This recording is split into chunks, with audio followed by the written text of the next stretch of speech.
नमस्कार दोस्तों, क्या हाल है। हमारे चैनल बुक शक्ति हब में आपका बहुत बहुत स्वागत है। तो दोस्तों, क्या आपने कभी सोचा है कि कुछ लोग हर हाल में क्यों सफल होते हैं जबकि बाकी लोग वही अटक जाते हैं। इसका जवाब छिपा है स्टीफन कोवे की किताब the 7 habit of highly effective people में। स्टीफन कोवे एक अमेरिकी टीचर, लेखक और मैनेजमेंट एक्सपर्ट थे।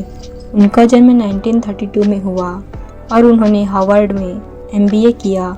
उन्होंने अपनी ज़िंदगी का बड़ा हिस्सा लोगों को ट्रेनिंग देने और संगठनों को बेहतर बनाने में लगाया। उनकी सबसे मशहूर किताब यही है। इस किताब की खासियत यह है कि कोवे ने 200 साल के सक्सेस लिटरेचर का अध्ययन किया और पाया कि असली सफलता सिर्फ स्किल से नहीं बल्कि कैरेक्टर और प्रिंसिपल से आती है। यही सोच उन्होंने इन 7 आदतों में उतारी।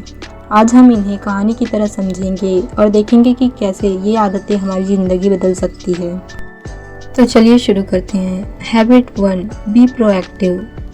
सोचिए, बारिश हो रही है। एक व्यक्ति कहता है आज तो दिन ही खराब है। वहीं दूसरा व्यक्ति कहता है ठीक है, मैं छाता लेकर निकलता हूँ और काम पूरा करता है। यही फर्क है रिएक्टिव और प्रोएक्टिव इंसान में। राम और श्याम दोनों एक ही ऑफिस में काम करते थे। जब प्रोजेक्ट फेल हुआ, श्याम ने कहा बॉस की गलती है, लेकिन राम ने कहा ठीक है, मैं देखता हूँ कि अगली बार कैसे सुधार कर सकूँ। कुछ साल बाद राम मैनेजर बन गया और श्याम वही रह गया। अब आप सोचिए कि आपकी ज़िंदगी में कोई समस्या आती है तो आप ब्लेम करते हैं या खुद जिम्मेदारी लेते हैं। Habit 2, begin with the end in mind. Seema को डॉक्टर बनना था। उसने अपने कमरे की दीवार पर स्टेथोस्कोप की फोटो लगाई। हर दिन वह उसे देखकर पढ़ाई करती रही। सालों बाद वह सपना हकीकत बन गया। कोवे कहते हैं हर काम की शुरुआत उसके अंत को ध्यान में रखकर करनी चाहिए। अगर मंजिल साफ है तो रास्ता आसान हो जाता है। तो दोस्तों, आप बताइए आपका सबसे बड़ा सपना क्या है? क्या आपने उसे लिखकर अपने सामने रखा है? Habit 3, put first thing first. Ravi के पास 2 काम थे, परीक्षा की तैयारी और दोस्तों के साथ पार्टी। उसने पहले पढ़ाई की और बाद में पार्टी की। नतीजा यह हुआ कि पास भी हुआ और मजे भी किए। यह आदत हमें सिखाती है कि जिंदगी में प्रायोरिटीज तय करनी चाहिए। जरूरी काम पहले, बाकी काम बाद में। आपके दिन की 3 सबसे जरूरी काम कौन से हैं? क्या आप उन्हें पहले करते हैं? Habit 4, think win win. 2 दुकानदार थे। एक ने कहा मैं महंगा सामान बेचूंगा और एक ही बार में फायदा लूंगा। दूसरा बोला मैं सस्ता सामान बेचूंगा ताकि ग्राहक बार बार आए। सालों बाद पहले दुकानदार का बिजनेस बंद हो गया और दूसरा सफल हो गया।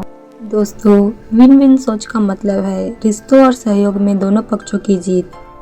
आप अपने रिश्तों में विन विन सोचते हैं या सिर्फ अपनी जीत चाहते हैं? रीना अपनी दोस्त की समस्या सुनने से पहले ही सलाह देने लगी।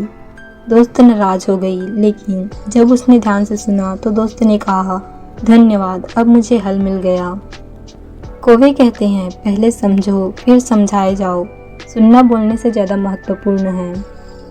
आपने आखिरी बार कब किसी को बिना टोके ध्यान से सुना था? हैबिट 6, साइनर्गीज। क्रिकेट की टीम में अगर सिर्फ एक खिलाड़ी अच्छा हो तो मैच नहीं जीता जा सकता, लेकिन जब सब मिलकर खेलते हैं तो टीम जीत जाती है। यही है साइनर्जी। साइनर्जी का मतलब है अलग अलग ताकतों को जोड़कर बड़ा काम करना। आपकी टीम या परिवार में कौन सी ताकतें हैं जिन्हें मिलाकर आप बड़ा काम कर सकते हैं? Habit 7, sharpen the Sao. एक लकड़हारा दिन भर पेड़ काटता रहा, लेकिन उसकी कुल्हाड़ी की धार कम हो गई। दूसरा लकड़हारा बीच बीच में कुल्हाड़ी की धार तेज करता रहा। नतीजा यह हुआ कि उसने ज़्यादा पेड़ काटे। शार्पन द साव का मतलब है खुद को लगातार बेहतर बनाना, फिजिकली, मेंटली, इमोशनली और स्पिरिचुअली भी। आप अपनी ज़िंदगी की कुल्हाड़ी कैसे तेज करते हैं? पढ़ाई से, एक्सरसाइज से या मेडिटेशन या फिर कुछ और? तो दोस्तों, ये थी वो 7 आदतें जिसे अपनाने से आपकी ज़िंदगी बदल सकती है। याद रखिए, आदतें हमारी ज़िंदगी की दिशा तय करती है। अगर आदतें सही हैं तो मंजिल खुद ब खुद आसान हो जाती है। अब सोचिए आप कौन सी आदत है जो आज से शुरू करेंगे? कमेंट में लिखिए और इस वीडियो को शेयर कीजिए ताकि और भी लोग अपनी ज़िंदगी में बदलाव ला सके। धन्यवाद।